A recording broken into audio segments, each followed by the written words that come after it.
बेटी इस गरिमा व विषय के पक्ष में अपने विचार रखने से पूर्व रामायण की उन पंक्तियों को दोहराना चाहूंगी जब जामवंत जी ने हनुमान को उनकी शक्ति याद दिलाई। कवन सो काज कठिन जग माही, तुम संग होए तात तुम माही। राम काज करी अवतारा, सुनत सुनत वचन पर्वताकारा। अर्थात ऐसा कौन सा कठिन कार्य है जो हे तात तुम नहीं कर सकते, और राम कार्य करने के लिए ही तुम्हारा अवतार हुआ है। ऐसा सुनते ही हनुमान जी ने पर्वताकार रूप धारण कर लिया। और महोदय, एक वक्त था जब हनुमान जी को बुद्धिहीन कहा जाता था। उस समय जामवंत जी ने उन्हें उनकी शक्ति का आभास कराया और पल भर में उन्होंने समुद्र को पार कर लिया। ठीक उसी प्रकार आज भारत अपनी शक्ति यानी अपने विश्वगुरु होने की शक्ति को भूल चुका था, और हमारे यशस्वी प्रधानमंत्री ने उसे याद दिलाया। और आज भारत अपने देश के साथ साथ और देशों का मार्गदर्शन कर रहा है। महोदय, इतना ही नहीं, कुछ लोगों का कहना है कि हमारे देश में महिलाओं का सम्मान नहीं हो रहा, और हम बात करते हैं विश्वगुरु होने की। तो मेरे मित्रों, मैं आपको बता देना चाहूंगी, कौन कहता है नारी भारत में अबला है, इंदिरा ने दुनिया से लोहा मनवाया है। लता जी के स्वर और कल्पना के शौर्य ने, सुनीता ने अंतरिक्ष में तिरंगा फहराया है।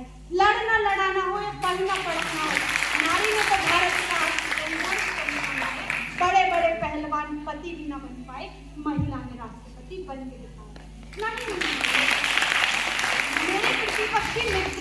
मेरे प्रतिपक्षी मित्र शायद भूल रहे हैं उस विश्व के काले घोर संकट को जब हम हाथ मिलाने से और गला मिलना छोड़ दिया था, यानी कि कोरोना की वैश्विक महामारी। उस वक्त हमारे देश ने क्या किया? उस वक्त हमारे देश ने सबको साथ दिया। जहां हम वैश्विक महामारी से जूझ रहे थे, तब हमारा देश मानवता को बचा रहा था। तो मैं कैसे ना कहूं कि भारत विश्वगुरु बनने के पथ पर अग्रसर है। महोदय, इतना ही नहीं, विश्व के ग्राफ में भारत आगे भी बढ़ता जा रहा है। याद कीजिए, G20 की अध्यक्षता हमें मिल चुकी है। उसमें विश्व के सबसे बड़े बड़े देश जिसका मार्गदर्शन भारत कर रहा है, मैं कैसे भूल सकती हूँ। एक प्रतिभागी ने यहीं पर यह कहा कि भारत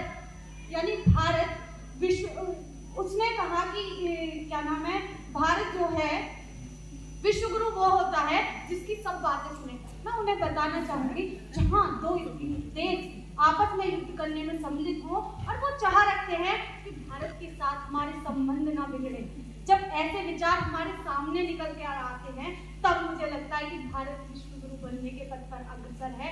क्योंकि हम एकमात्र ऐसे देश हैं जो सर्वजन हिताय और सर्वजन सुखाय की बात करते हैं। इसी प्रांगण में एक वाक्य लिखा हुआ है, दानाय अर्जिताय, और हम ही हैं वो जो हाथ खोलकर दान करते हुए आए हैं। महोदय, मैं कैसे भूल सकती हूँ, विश्व में एक समस्या जो विश्व में छाई हुई है वो है रोजगार। और आज के अखबार को उठाकर देख लिया जाए तो फेसबुक और गूगल जैसी विदेशी कंपनियों के कर्मचारी निकाले जा रहे हैं। वहीं हमारा भारत स्टार्टअप डेवलपमेंट शुरू कर रहा है, उसमें उत्पादन तो बढ़ रहा है, साथ ही साथ रोजगार के अवसर भी मिल रहे हैं। तो मैं कैसे ना कहूँ कि भारत विश्वगुरु बनने के पथ पर अग्रसर है। इतना ही नहीं श्रीमान, मुझे याद है कि एक प्रतिभागी ने ये बात भी कही कि विश्वगुरु वो है जिसकी बातें दूसरा देश सुने। तो क्या ये बातें सुनना नहीं कि रूस यूक्रेन का युद्ध हो रहा है, वो आस लगाए बैठे हैं भारत पर? ये बात क्या कम है? ये हमारे लिए गौरव की बात है। एक ही प्रतिभागी ने यहाँ ये कहा कि यहाँ पढ़कर लोग बाहर विदेश में जा रहे हैं, तो यहाँ भारतीय मूल के ऋषि सुनक जो यहाँ भारत में ही नहीं विश्व में अपना परचम लहरा रहे, वो बात हम कैसे भूल जाए? ये बात साबित करती है कि भारत विश्वगुरु बनने के पथ पर अग्रसर है। महोदय, इतना ही नहीं, मुझे याद आता है महाभारत का वो दृश्य जब पांडवों को अज्ञातवास दे दिया गया, और जब अज्ञातवास काटने के वक्त राजा विराट पर महान संकट आन पड़ा, तब भ्रंडलला ने अपना वास्तविक रूप धारण करके अर्जुन बनकर विराट साम्राज्य की रक्षा करे। ठीक उसी प्रकार भारत को आज अपना वास्तविक स्वरूप आवश्यकता के अनुसार बदलकर विश्वगुरु की ध्वजा को हाथ में लेकर विश्वगुरु बनने के पथ पर अग्रसर हो चुका है। और इतना ही नहीं महोदय, कितने उदाहरण हैं हमारे भारत के जो विश्व गुरु बनने के पथ पर अग्रसर है।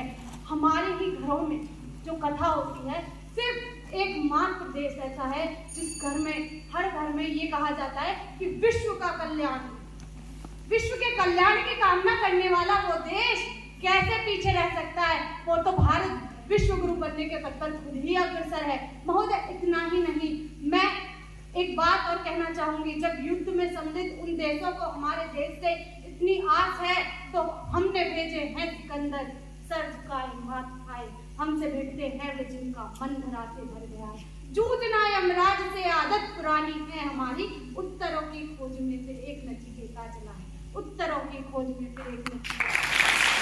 तो आज हम चल पड़े हैं उस विजय पथ की ओर, और हमारा विजय हिंद पर ये बढ़ता तिरंगा रुक नहीं सकता। महोदय, इतना ही नहीं, यूएई में अल हिंद नाम का एक शहर है, जहां उसका नाम बदलकर हिंद सिटी कर दिया गया। क्या ये हमारे लिए गर्व की बात नहीं है?